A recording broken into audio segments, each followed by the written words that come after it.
जो magnetic properties हैं वो mainly electron spin angular momentum के कारण ही मेनली इफ़ेक्ट होती हैं। बाकी ये दोनों हैं ओरिएंटेशन ऑफ इलेक्ट्रॉन और न्यूक्लियर का स्पिन के कारण जो एंगुलर मोमेंटम आता है, और ओरिएंटेशन ऑफ इलेक्ट्रॉन के कारण जो एंगुलर मोमेंट आता है, ये ज़्यादा इफ़ेक्ट नहीं करते।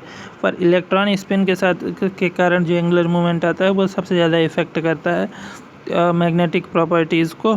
तो जो है इलेक्ट्रॉन स्पिन डाइपोल मोमेंट पढ़ लेते हैं।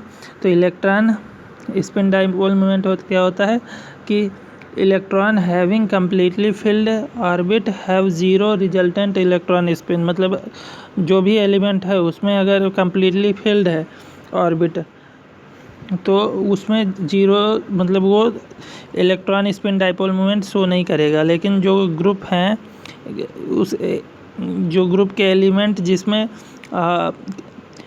इनर ऑर्बिट जो होता है वो इनकम्प्लीटली फिल्ड होता है, जैसे कि ट्रांजिशन एलिमेंट आयरन हो गया, मैग्नीज हो गया, क्रोमियम हो गया और Ti हो गया।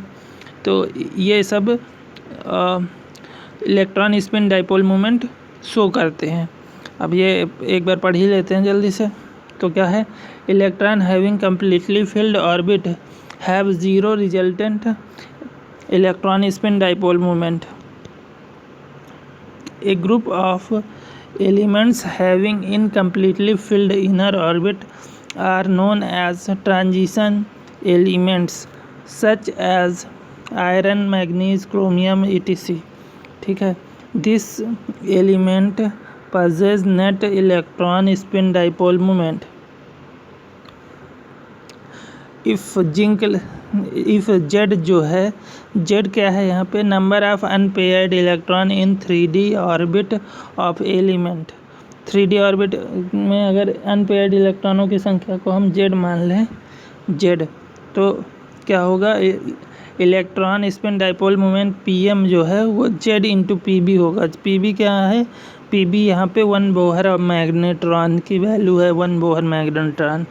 तो अगर एग्जांपल के लिए हम आयरन 26 ले लें तो 1s2 2s2 2p6 3s2 3p6 3d6 और 4s2 इसका इलेक्ट्रॉन कन्फिगरेशन होगा। तो 3D ऑर्बिटल जो है, इनर 3D ऑर्बिटल देखेंगे तो यहाँ पे 6 इलेक्ट्रॉन है, तो 5 पहले भर जाएंगे एक एक, फिर उसके बाद एक में पेयरिंग होगी, बाकी 4 अनपेयर्ड रहेंगे, तो Z=4 आ गया।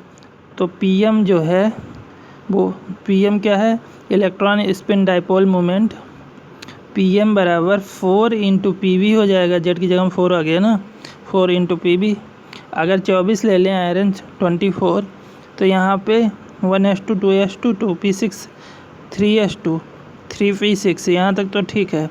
और यहाँ पे 3d6 हो जाएगा और 4s2 हट जाएगा, क्योंकि यहाँ पे 2 इलेक्ट्रॉन कम हो गए हैं।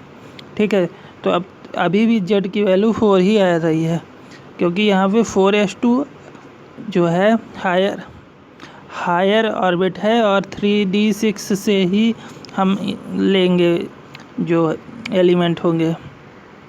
देखो क्या लिखा है, जेड की वैल्यू जो है unpaired electron in inner 3D orbit of electron, तो 3D से लेंगे तो यहाँ पे भी 6 आएगा।